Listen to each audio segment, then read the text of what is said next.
सोचिए, सिर्फ 50 लाख के बजट में बनी एक छोटी सी रीजनल मूवी जिसका ओपनिंग कलेक्शन सिर्फ कुछ लाख रुपए था, और आज ये मूवी 100 करोड़ से ज्यादा का कलेक्शन कर चुकी है। जी हाँ, हम बात कर रहे हैं लालो श्री कृष्ण सदा सहायते की। ना कोई बड़ा सुपरस्टार, ना हैवी प्रमोशन, ना पैन इंडिया रिलीज, फिर भी ये मूवी लोगों के दिल तक पहुंच गई। तो आज के इस वीडियो में हम लालो की पूरी कहानी को हिंदी में एक्सप्लेन करने वाले हैं। मूवी की शुरुआत तुलसी से होती है, जो पुलिस स्टेशन आती है अपने पति की मिसिंग कंप्लेंट लिखाने। तुलसी बताती है कि उसका पति 2 दिन से घर नहीं आया। पुलिस वाला उसके पति के बारे में पूछता है। तुलसी बताती है कि उसके पति का नाम लालो है और वो एक ऑटो रिक्शा ड्राइवर है जो अपनी वाइफ और बेटी के साथ रहता है। वही कहानी फॉरवर्ड होती है लालो पर। लालो के ऊपर 5 लाख रुपए का कर्जा होता है। कर्जा देने वाले उसे धमकाते हैं कि अगर पैसा वापस नहीं किया तो उसका ऑटो छीन लेंगे। लालो उनसे 3-4 दिन का वक्त मांगता है। उसके बाद वो एक पैसेंजर बिठाता है जिसे पूरा जूनागढ़ घूमना होता है, तो वो उसे घुमाने लगता है। दोपहर के समय वो खाने के लिए एक रेस्टोरेंट में जाते हैं जहाँ टीवी पर मूर्तियां चोरी होने की खबर चल रही होती है। दिन भर जूनागढ़ घुमाने के बाद लालो रात को दोस्तों के साथ शराब पीता है, जहाँ लालो के दोस्त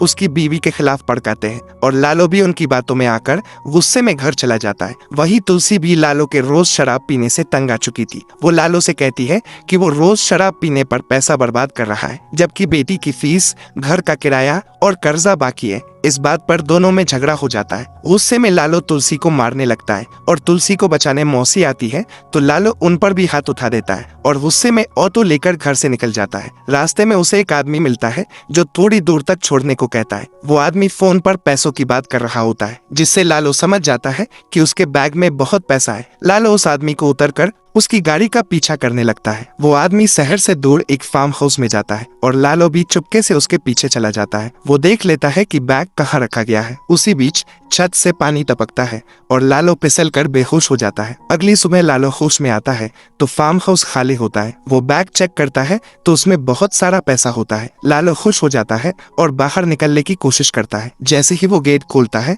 उसे जोर का इलेक्ट्रिक शॉक लगता है। गेट में करंट होता है। लालो समझ जाता है कि वो फार्म हाउस में फंस चुका है। फार्म हाउस एक सुनसान जगह पर होता है, जहां लालो मदद के लिए कई आवाजें लगाता है पर कोई सुनने वाला नहीं होता।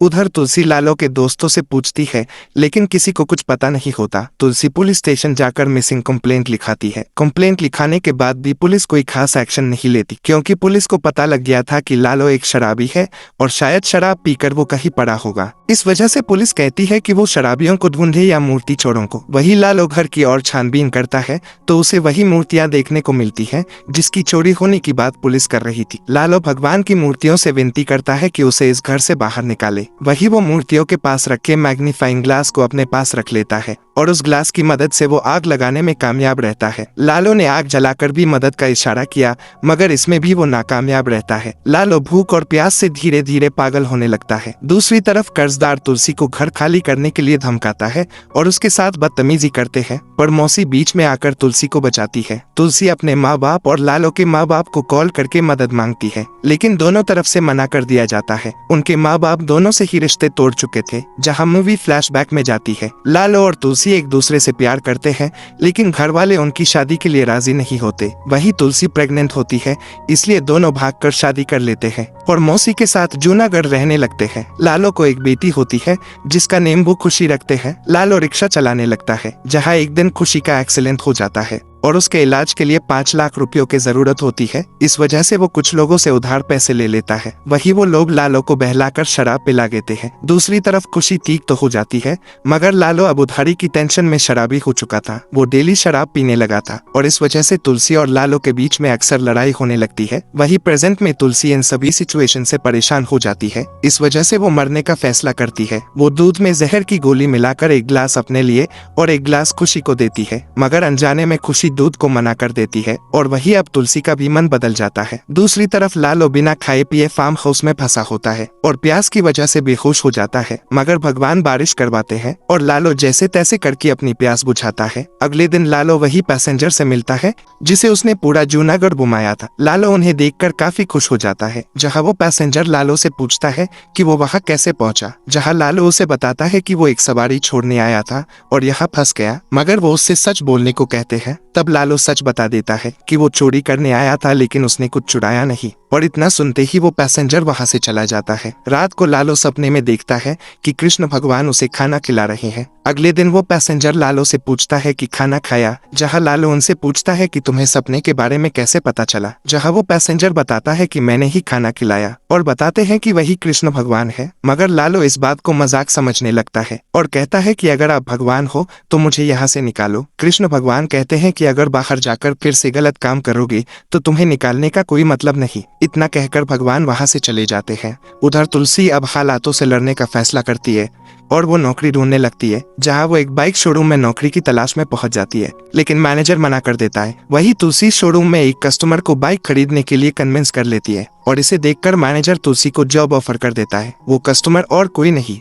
बल्कि स्वयं भगवान कृष्ण ही होते हैं। वहीं इतने दिन परिवार से दूर रहने के बाद लालू को भी अपनी गलतियों का एहसास हो चुका होता है। वो भगवान से विनती करता है उसे यहाँ से बाहर निकाले, जहाँ भगवान लालू से कहते हैं कि वो उसे यहाँ से निकाल तो लेंगे, किंतु ये उसके कर्मों का फल है और यहाँ से बाहर निकलने के लिए वे उसे मार्ग दिखा सकते हैं, पर उस पे चलना स्वयं तुम्हें ही होगा। वहीं अगले दिन लालू भगवान से फिर विनती करता है और भगवान दरवाजे खोल देते हैं। लालू ये देखकर खुश हो जाता है और जैसे ही वो बाहर निकलता है उसे याद आता है कि पैसों का बैग तो वो अंदर भूल गया, और जैसे ही वो बैग लेकर आता है दरवाजे बंद हो जाते हैं। भगवान कहते हैं कि मैंने तुम्हें इतना समझाया मगर तुमने सिर्फ सुना, उसे समझा नहीं। वही लालू भगवान से माफी मांगने लगता है और कहता है कि वो नादान बुद्धि है, मुझे ये कर्म मार्ग कुछ समझ नहीं आता, आप मुझे मार्ग दो, मैं कर्म करूंगा। और भगवान लालू को कहते हैं कि करंट सिर्फ दरवाजों और जालियों में है, और लालू समझ जाता है कि दीवारों में करंट नहीं है और वो दीवार तोड़ना शुरू कर देता है। वही दूसरी तरफ लालू और तुलसी के पेरेंट्स को भी उनकी गलतियों का एहसास होता है। वो तुलसी की मदद करने के लिए पुलिस स्टेशन जाते हैं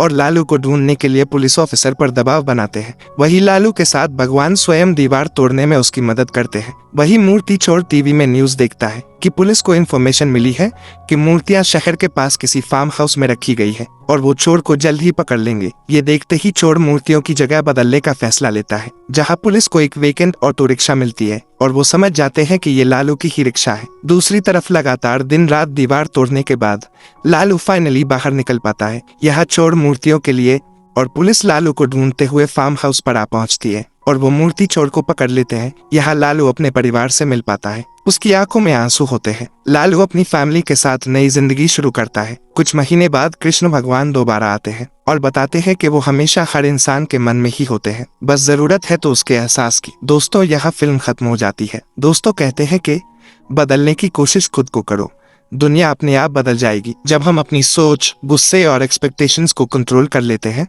तब वही दुनिया जो हमें गलत लगती थी अलग नजर आने लगती है। असल बदलाव बाहर नहीं, अंदर से शुरू होता है।